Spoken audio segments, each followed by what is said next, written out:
Everything aligns for my good. I am the evidence I always need. Hey, family. All right, I got 8 o'clock. Welcome, welcome, welcome to JAUSI Land, baby. Let me turn this music down. I got my producer tonight, y'all. I was trying to make way just in case I didn't. All right. Let me see if I can get on. That's why I got this other phone. See if I can get on live. Get on my live.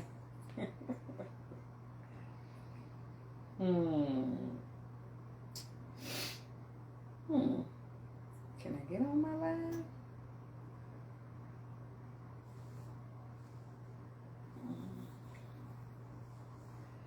I don't see it.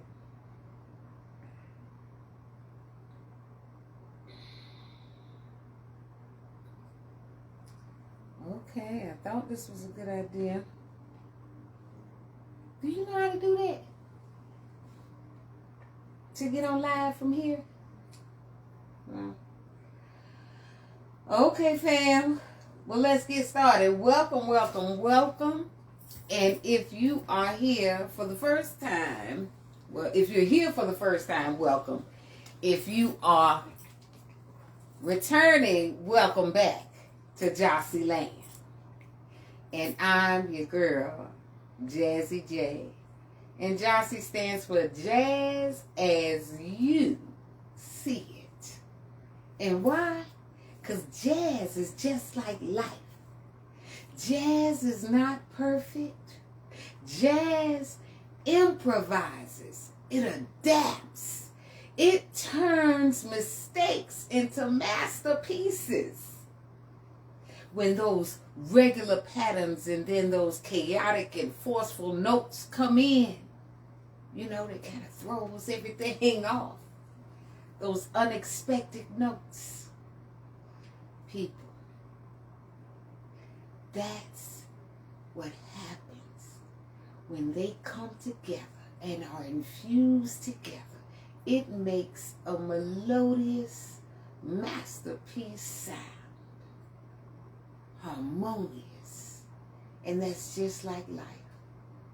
When our regular patterns come together with those chaotic and forceful notes, if we know how to transmute those energies, how to keep playing, those musicians, they keep playing, they do not stop. It makes a beautiful sound. And that's the magic of jazz. And that's why you're here in JAUSI Land. So let me tell you why I'm here. When I was 12 years young, I was in my regular pattern. But then I had a huge, forceful, chaotic note to come in when a family member of mine asked me, what are you going to do when you die? When you die? I knew people died. I just didn't ever think I would. And so I had a chaotic, forceful, traumatic night that was fueled by this negative emotion with God, saying, why in the world would a God put all this together? And then if we don't do exactly what he says or what it says, we go to hell forever. That's what really threw me off. She said eternity. Forever. You can't quantify. So after 1,000,000 years, I can't get out. After 1,000,000,000,000 years, I can't get out.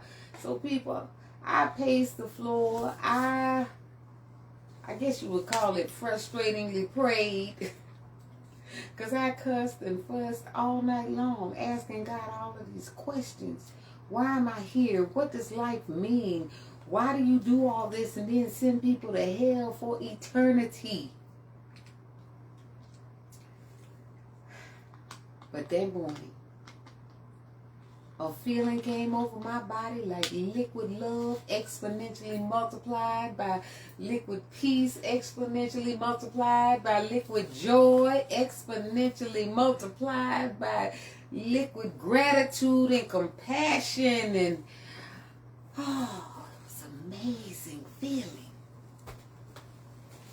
And I said at that moment, I want to know. I want to know what life is and what life is about, why we're here and what are we doing. And from that day until this, God has been answering that prayer. And so I'm just here to share. I'm going to talk about me. I'm going to tell you some things that I know. That's it. Just want to share.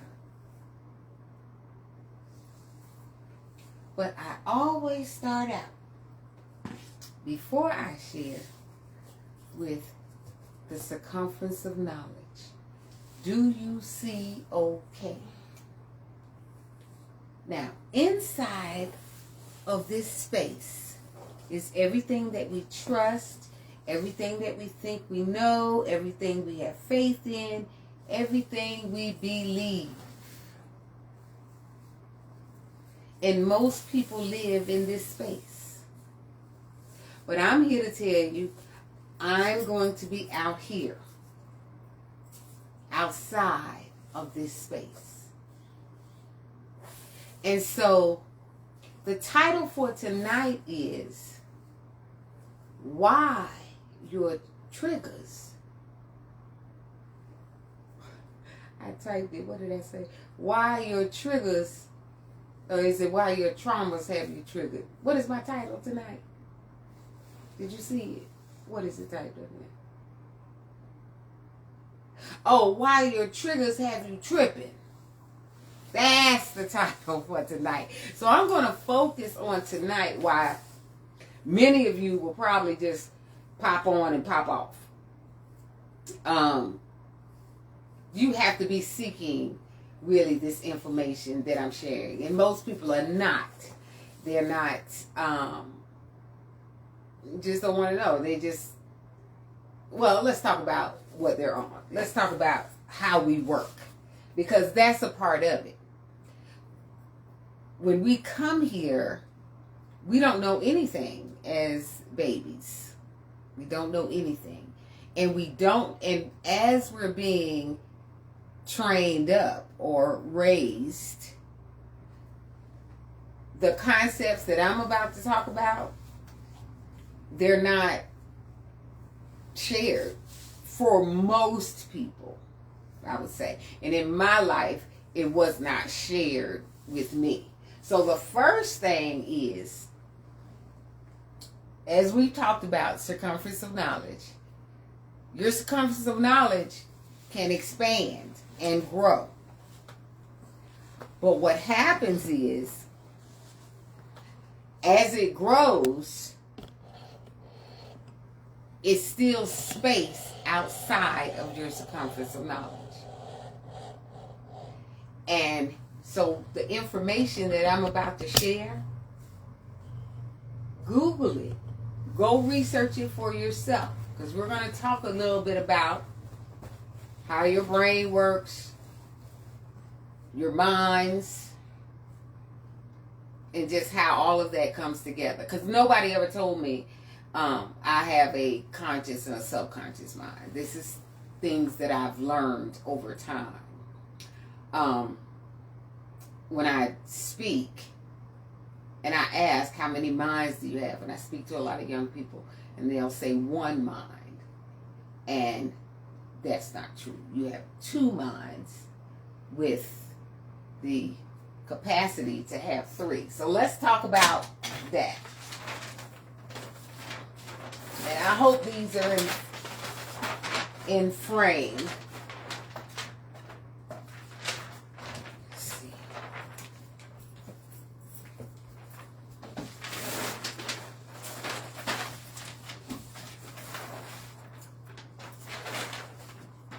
And so this is going to explain.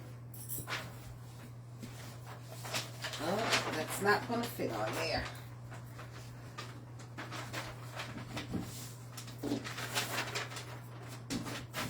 Take your board down. Okay.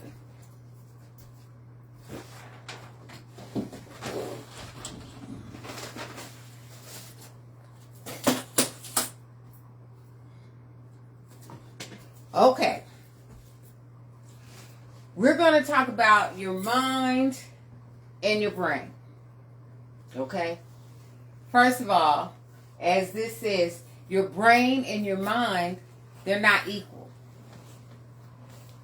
They're not equal at all. Your brain is physical because you can touch it. We know we have a brain inside of our head. And, oh, thank you. I come from teaching, so. And your mind is spiritual. You can't touch anybody's mind. And you can't see anybody's mind. So your mind is spiritual and your brain is physical. Now we are born with a conscious mind and a subconscious mind, the mind below. And they work in two different ways, okay? The conscious mind is your genius, creative, imaginative mind. This is your God conscious mind. This is when babies come here and you're amazed at what they can do or the ideas that they have, or, you know, just so talented in different areas, gifts and talents. If they are guided right, guided in those areas by the people that are in their formative years that are raising them, the mother, the father, the grandparents, the teachers, the coaches, so on and so forth, then this is nurtured, your conscious mind. We're all born genius. But if you ask a fish to climb a tree, it might not look that genius. But we're all born with gifts and talents from the Creator. Okay? Your subconscious mind has a different, you telling me something? Your subconscious mind is the mind below. Okay? It has a different capacity where it's a programmable mind. This mind can be coded. It can be conditioned. And what I mean by codes is just like you code a computer. You code a computer to run a program, right? And when you put the code in and you hit the enter button, it runs the program in which you wrote it for. You could have wrote the program to complete a problem. You could have wrote the program to play a game. You could have wrote the program to, the internet, anything online. All of those things are programs. Apps are programs, right? Okay, so this is your programmable mind. Now, this is the thing with these two minds.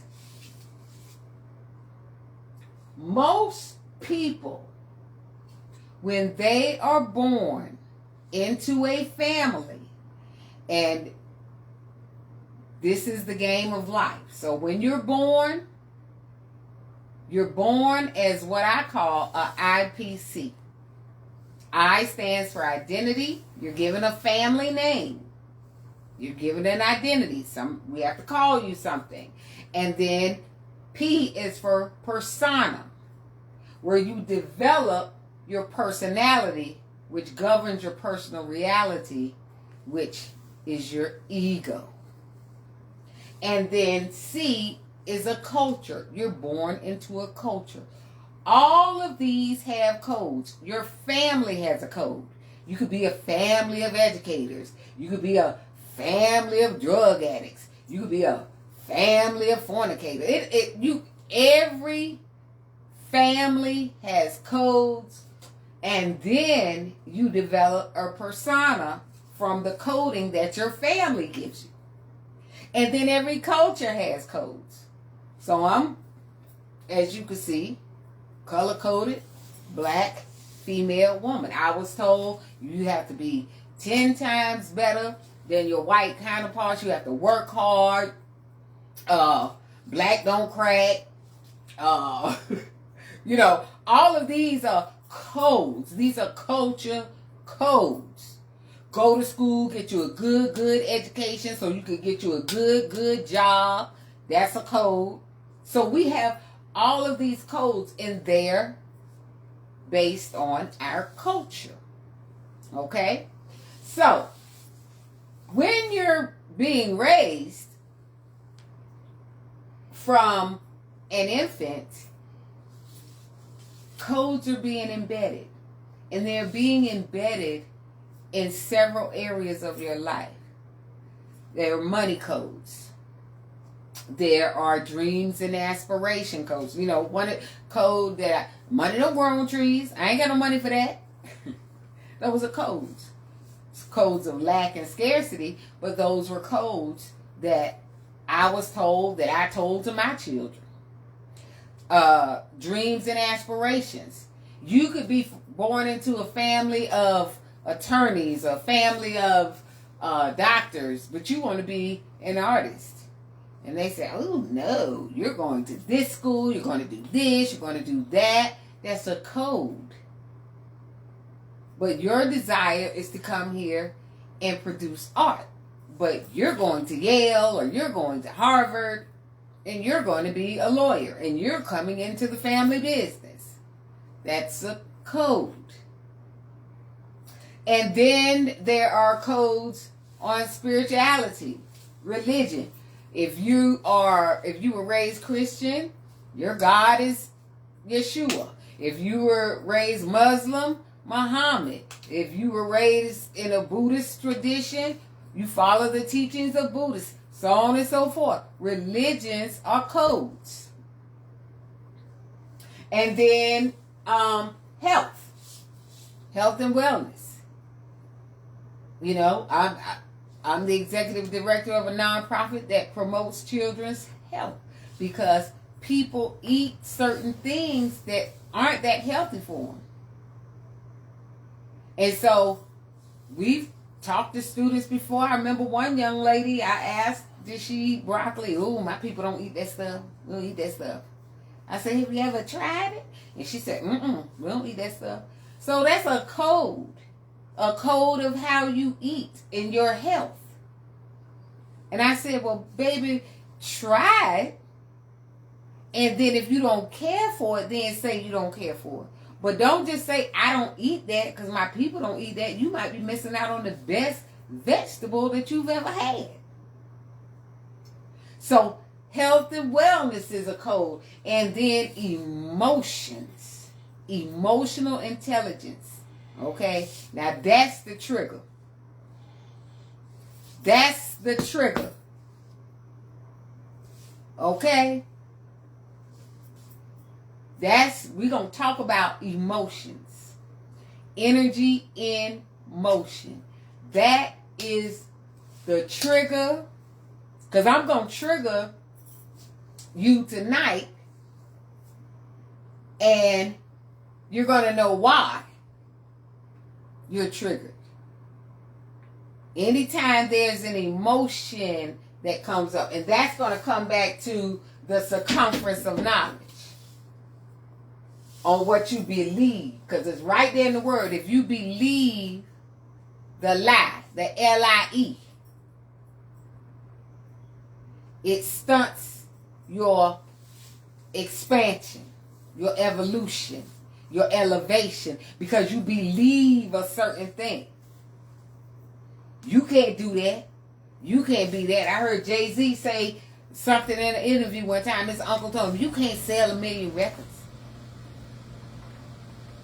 But he's done it. So these beliefs, a lot of our beliefs be lies.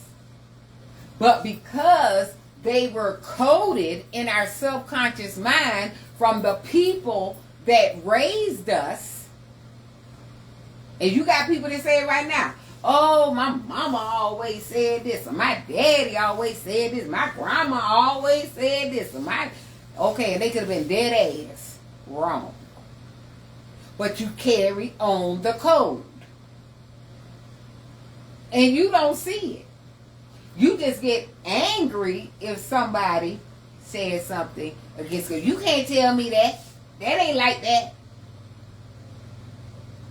That's why I said most people live in this space. And it doesn't expand. And we wonder why things keep going in the same cycle. I call it the life loop. So emotions, we're not taught anything about emotional intelligence. When we come here, every focus is on your IQ, not your EQ. Everything. We're in graduation season. I was on Facebook putting up some stuff, and I have seen some graduations where people are tripping and flipping one child. I don't know what the situation was, but he ran up on stage and turned over some flowers. Said, y'all gonna give me my shit. They had the guards had to come take him off stage. Emotional intelligence. We're not taught. So then there are relationships. Our relationships on our mother, our father, our grandparents, our friends, associates, relationships have a big deal to play with your elevation and expansion. You're the sum total of the 5 closest people to you. And if they are limited in their circumference of knowledge, you stay in the same space. You do not expand. And then social engagements. How to play the game. How to play the game of life. That's what we talk about in JAUSI Land. To jazz as you see it. But at the same time, do you know how you work? So let me tell you how the brain works. The brain works like autocorrect. So it may be some people on here and they done clicked off. Why?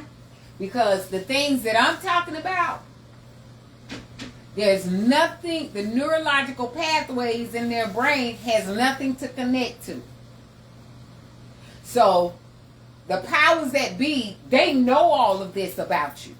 That's why they want your attention. That's why they want your focus. That's everything is set up for your attention, your focus, and your data.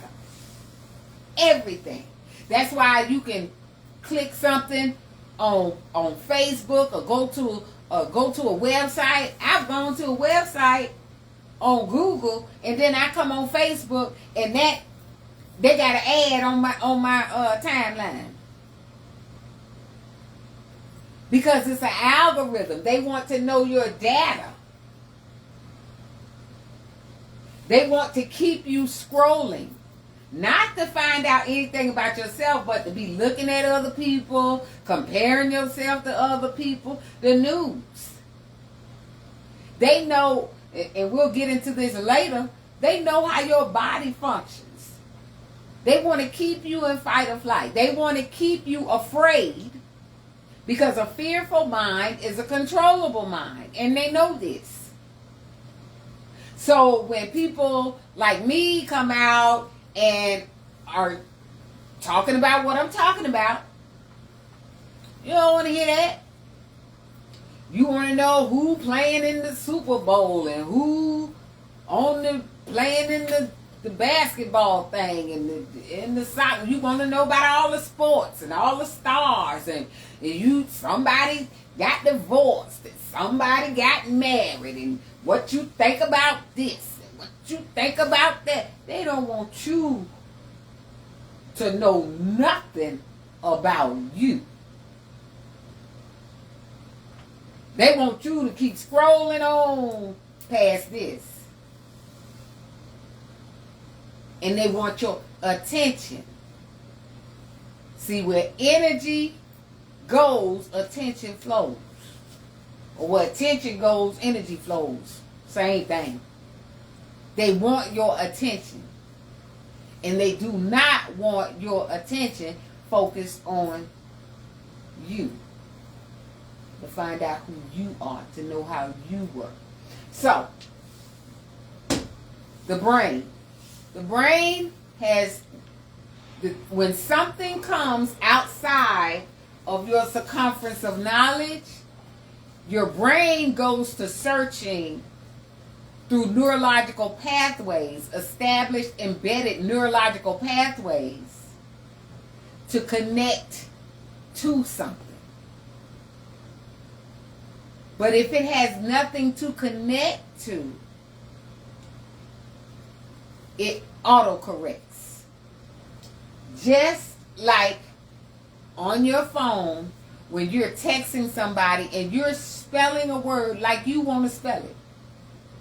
An individualized spelling of the word. You want to spell the word in a certain way. But the phone has been programmed to spell the word the way it spells the word. So you could be texting somebody and you look up and the words have changed because the phone is programmed. So it autocorrects to what it knows, what it's been programmed, what it's been conditioned, what it's been indoctrinated to believe, and the belief could be lies. So that's very important. Now, why? Because from 0 to 7 years of age, this subconscious mind is being programmed. It could be programmed relationships. The dominant females, we ain't no good men out there. They all dogs. Ain't none good. They just lie and want to fuck everything. There's some codes out there like that. Dominant male. Ain't no good women out there. Just hoes and thoughts. So these are codes that are uploaded in a child's subconscious mind about relationships. So from 0 to 7 years of age, these codes are uploaded. But what happens is 95%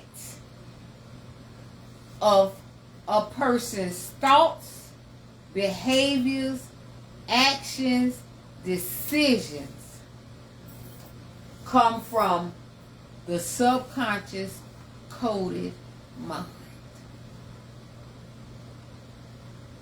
Grown people, 30, 40, 50, 60, 70 years of age. I heard one the other night. The man said, it's cheaper to keep her. That's a code. That's a code. Cheaper to keep her. And I know he was in his 60s. So that's a relationship code. That's just being passed down. These things are being passed down and coded. So when your subconscious mind is coded, people are on autopilot. 95% of what they believe, have faith in, trust, comes from subconscious programming. See, when you stay here in the space of what you think you know, what you trust, what you have faith in, what you believe, if this is your circumference of knowledge, then all out here, this whole room, is what you don't know, what you don't trust, what you don't have faith in, and what you don't believe. And because people know this, the powers that be, I just call them the powers that be, because it's a reason why only 1% of the population controls the entire wealth of the world. I'm going to say that again. It's a reason why 1% of the entire population controls all the wealth of the world. And it's really what we're talking about right here tonight. And so when folk come talking like I'm talking tonight, folk get triggered. I don't believe that. You don't know what you talking about. My mama ain't never said that. My daddy ain't never. Codes. Subconscious mind. Coded. And so when people start to talk and expound, once you out of, remember what I said, 0 to 7 years. 7 years of age. So it happens in the formative years. That's why right now everybody talks about all-time high in mental illness. All-time high in mental illness because of the codes. Because you coded to believe a thing that's a lie.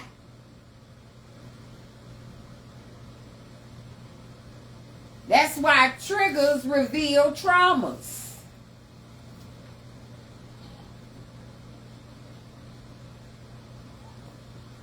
Triggers reveal traumas. When I saw the video of the young man running up there on the stage, tearing up stuff, talking about, you gonna give me my shit.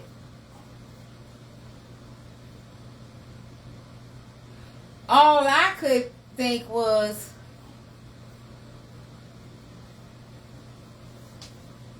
what's the trauma there? Because whatever the situation was, whatever the discrepancy was in him not being able to graduate or whatever,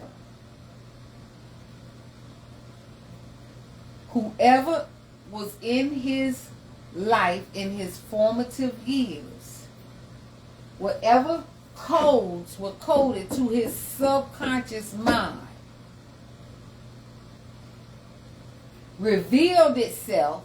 And that's why I say you can't see the mind. It revealed itself through his actions and his emotions at an event that was supposed to be a celebratory event. Because the situation could have been handled way better. And then I saw another one where some children came up. I guess they got their diploma. And they just went to dancing and carrying on. And everyone that came off the stage, I don't know if the other children were coming up. It just looked like a hot mess. So it's now, graduation, I get it. I get the hollering and you want to dance, but they disrupted the whole sequence of events. Because I'm not mad. I understand coming through and getting that piece of paper. That's another code. Go to school, get you a good education so you could get you a good job. And I did that. I listened to everybody. I have a degree in mathematics with a minor in computer science. That's why I understand coding. So let me tell you how hard it is for a code to be rewritten. when I was in school and I was learning basic, Pascal, COBOL, those computer languages, and you had to read and, go read the book, go through and write the code out. So if I was writing the code to calculate a mathematical problem or something of that nature, and you put it in, you write the code could be 100 lines, 200 lines, so on and so forth. And then you hit the enter button. You hit the enter button, and either it's going to run the program and calculate the equation, or it was going to give you an error. And so many times I got the error. And I would go to crying, calling Dr. Juan, trying to figure out, have to go back and reread the book and find out if I put in something that wasn't supposed to be there, or did I need to take out something that I put in. And it was a painstaking process. And this is why many people don't change, because it's a painstaking process. You have to go back through. You have to reread. You have to, have a mentor. You have to do all of these things to go back to rewrite the code to see if it'll run the program correctly. And see, people, in my life, I was coded to a lot of things. One thing I was coded to is how I had to look in front of people. I'm the youngest of 2 older brothers, the only girl. And so, private school educated, and I always felt like I had to live up to a certain look. My parents were well known in the community. My father, he was the coach at Savannah State of the Lady Tigers, the winningest coach in history. This current coach broke his record. So he was well known in the community. My mother, she worked at Savannah State in several civic organizations, sorority, Delta Sigma Theta, just that family. And I grew up with a code thinking that I had to look a certain way in front of people and be a certain way. Now, it wasn't anything arduous or they made me. It was just, I love my parents. I had a great upbringing, but that was a code that I felt. And so I made a lot of mistakes just trying to look a certain way in front of people. Now, the way I put on clothes and come on here, that is a code. Because you could not walk out Jeanette Wesley house looking any kind of way. So when I come on to do this class, yes, I'm going to put on clothes. I like putting on clothes. I like it. I like being cute. I'm going to keep it cute. But when I post and I'm out in the garden or whatever, I'm not doing hair and makeup to go sweat out there in the garden. So it's not that type of thing. And there's a young man, he's real tight, y'all. Nero Knowledge, Nero Knowledge. He's on YouTube. Young man, he's from another country, but he always he grew up in the ends. And he talks about, he always wears the same. He wears a white t-shirt, he wears a wave cap, and he wears shades. And he talks about that too, because that's his coding. In the ends, and the way he talks, the ends is like the ghetto. And he said, you didn't want to be seen. You didn't want to you don't want to have attention drawn to you. So he dresses like that when he's speaking. And he speaks about these same things. He's real 20-some years old, grew up in poverty, but read about 400 books on spirituality, wanted to know why good people are always, impoverished.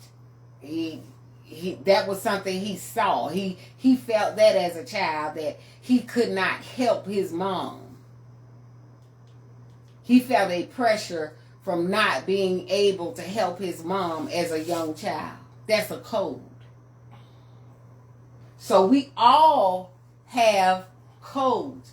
But the reason, and what I'm talking about tonight, and I just wanted to hone in on this tonight before I really get into the meat of what we're going to be talking about, because I want to let you know you're going to be triggered. When I start going through all of this and how we work and what life is about, it's not what you've been told. It's not what you've been conditioned to believe. And so when people have that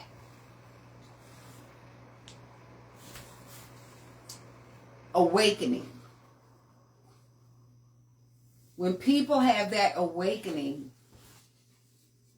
they are triggered and traumatized.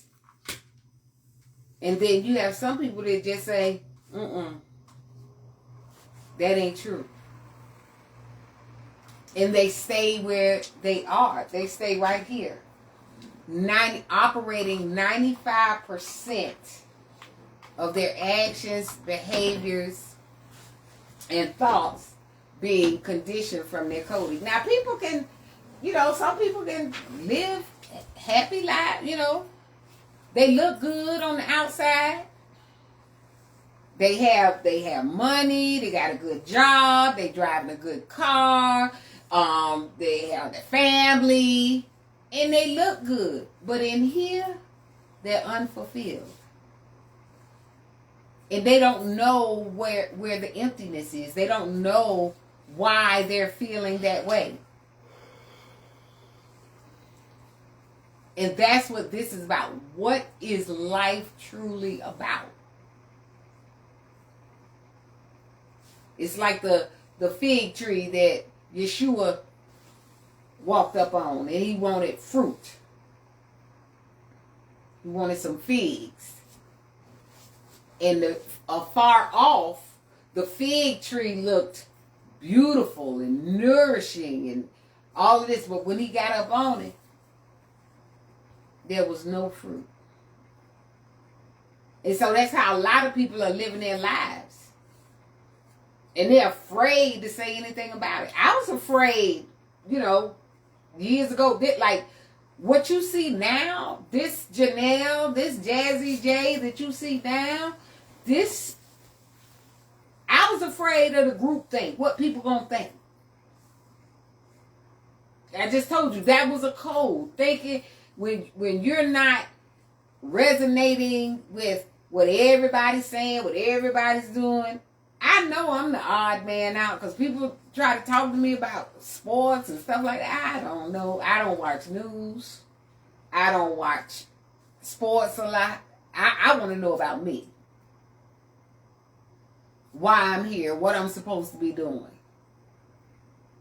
So, my focus is promoting children's health, being healthy to do that work, to leave a legacy of health and wellness instead of illness for our children.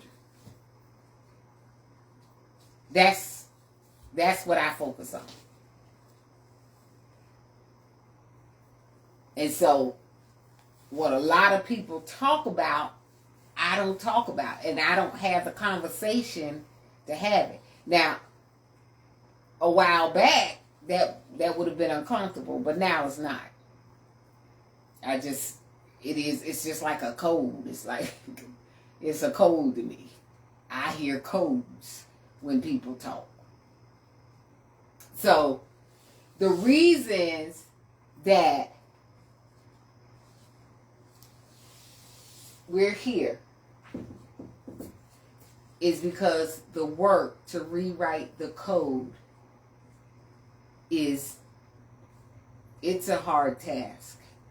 I won't say it's, I will never say that it's easy, because it's taking something that you have believed all your life and saying that's not true, and expanding, because that's what life is about: expansion, evolution, and elevation. You can look at people and you can see everything. You be like, oh man, they're so talented, they could do this, they could do that, but they don't see it. But see, that's part of the game. When we come here from the spiritual realm, we transform or traverse through a veil of forgetfulness. So even though our soul knows why we're here, this takes place. The indoctrination, the coding. Every child that comes here comes to change the lineage, the generational coding. The Bible calls it curses of that lineage. That's why a child comes. And so, in their formative years, once they go through that, 95%, we're on autopilot. And so when you try to tell somebody something different, it's dismissed. It's auto-corrected just like the phone. You know, somewhere in the Bible it talks about how we're here to bear fruit. And if you eat fruit, if you ever bought fruit, fruit gets to a point where it is ripe. Right? It's ripe and it is able to be eaten. But if you don't eat it when it's ripe, the next stage is rotten.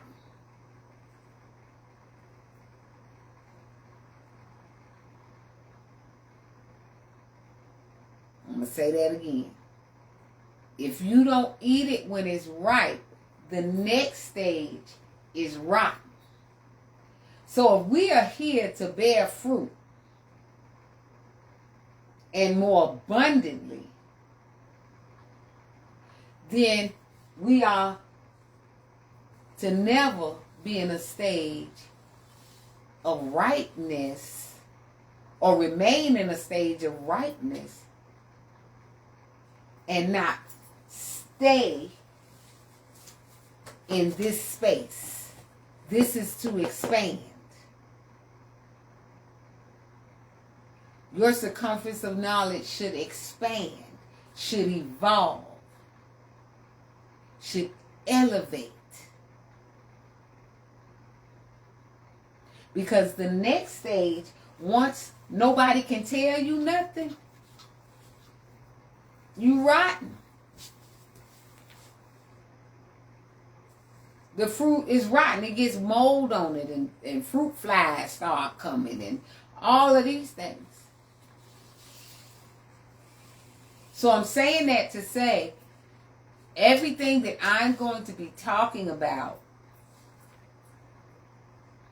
is most primarily outside most people's circumference of knowledge. To know how you work. To know how, the Bible says we're fearfully and wonderfully made, but how are you fearfully and wonderfully made? The conscious mind, creative, imaginative mind, the subconscious mind. And then, once you tap into the right frequency, you have the superconscious mind. We're going to talk about third eye activation. We're going to talk about all of these things and why we're here and what we're doing. And I'm going to come from the Bible. For most of it, I've talked to some people, and I was super duper saved, y'all. Super duper saved. I read the Bible in its entirety 3 times.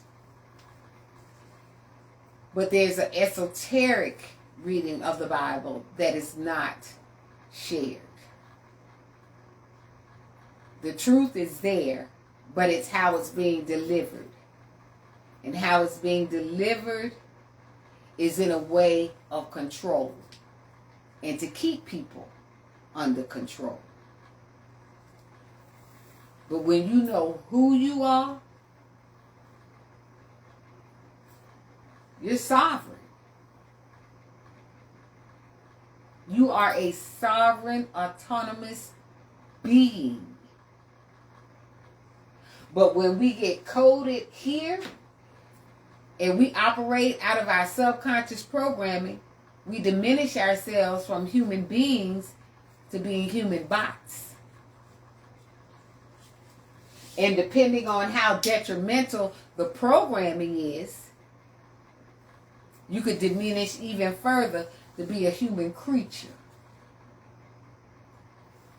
Where you act out, you're so reactive. You have an animalistic nature.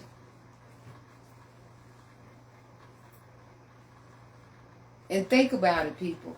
Everything that's going on in the world today. Now, I said I don't watch the news. I still get the news because people talk about it. But just think about everything that's going on in the world today is all because of the mind, the coding of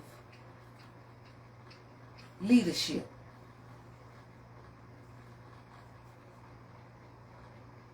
The codes, the embedded codes of the subconscious mind. Everything that's happening today is coming from how we think. The codes that are embedded at racism is a code for one ethnicity to think they are better than another ethnicity, or think that all other ethnicities are inferior to them. That's a code.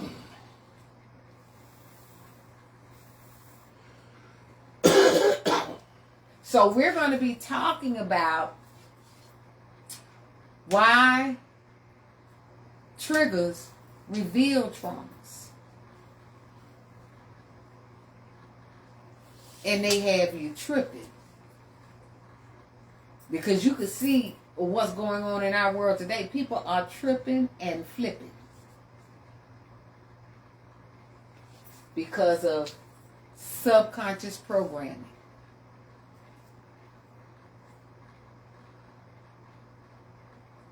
And the only way that we get out of this is the individual. Because I can't make you, not here to, I can't make you do anything. Nobody can make anybody do anything. Nobody can make anybody change their mind or think a different way or whatever. Nobody. The only person you can change is you. The only person that can rewire and refire neurological pathways, embedded codes for you is you. Nobody else can do it. I had a friend I was talking to about, because I came up through Christianity, and I was talking to a friend, and I said, well, let me share the information that I found with you. And she said, Well, what's your end game? I don't have an end game. I don't care what anybody else thinks. See, because Spirit has taken me from believing to knowing. The Greek philosopher, know thyself. I know who I am. So there's nothing like, ooh, they're trying to do. No, I'm just sharing. I'm just sharing. Because this is love. This is what Source, the creator, the energy of love, right here. So much love, it wanted to see itself. And because Source wanted to see itself, it separated from itself and imagined all of this. We are in the imagination of Source. Everything you see. Everything is in the imagination of the prime creator, of God. But depending on which religion you in, God have a different name. So it's just Source. The source of all. The power that governs all. Is an energy that is no respecter of persons. That reigns on the just as well as the unjust.